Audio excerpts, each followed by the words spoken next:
सुनिए, श्रीमद् भागवत में एक सूत्र आया है, प्रथमा स्कंद द्वितीय अध्याय में, जीवस्य तत्व जिज्ञासा।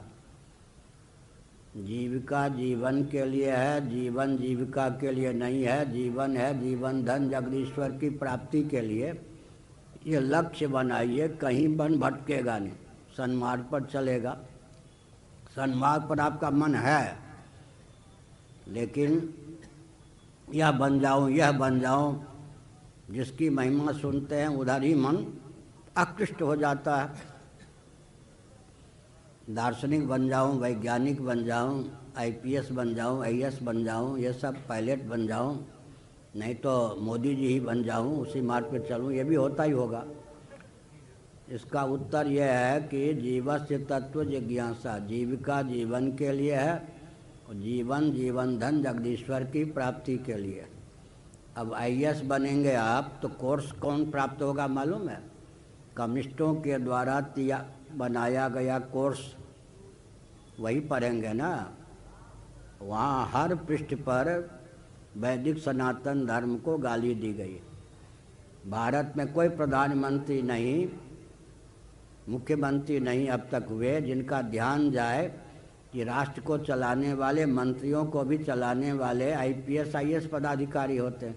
एक अनुशासन रखते हैं, एक मार्ग प्रशस्त करते हैं व्यवस्था का। इन दोनों की पुस्तकें जो हैं वो विषाक्त हैं, इनका प्रशिक्षण ही विषाक्त है। सनातन वैदिक आर्य सिद्धांत को हर पग पर कोसा गया है। तो कम से कम पाठ्य पुस्तकों में ऐसी दिशाहीनता तो नहीं होनी चाहिए। आईपीएस आईएएस बनने का अर्थ होता है नास्तिक शिरोमणि बनना, क्योंकि पाठ्य पुस्तकों में नास्तिकता की पराकाष्ठा है। तो आप आईएएस बनिए, जो भी लक्ष्य एक होना चाहिए। अच्छा, और सुन लीजिए, अभी कोई बचपन किसी का बेटा किसी की बेटी विद्यालय में जाए तो उसका लक्ष्य क्या होता है? उसको आईपीएस बनने में, आईएएस बनने में, पायलट बनने में, इंजीनियर बनने में, डॉक्टर बनने में, अमुक बनने में अगर 50 लाख खर्च करना पड़ा आरंभ से पढ़ाई में, तो 50 करोड़ पर हाथ मारेगा। हर व्यक्ति जिस देश में बिकने के लिए पढ़ाया जाता हो, पढ़ता हो, उस देश का क्या होगा? भीष्म जी ने कहा, राज्यम पर्ण्यम न कारयेत। राज्य को, राष्ट्र को, अपने जीवन को बाजार का सौदा न बनावे। जिस देश में हर व्यक्ति बाजार का सौदा है, उस देश का क्या होगा? हर व्यक्ति बाजार का सौदा। बाजार का सौदा होने के लिए ही विद्यालय है। पढ़िए, इतना खर्च कीजिए, बाद में इतना राष्ट्र को दबोचिए। इसलिए जीवस्य तत्व जिज्ञासा।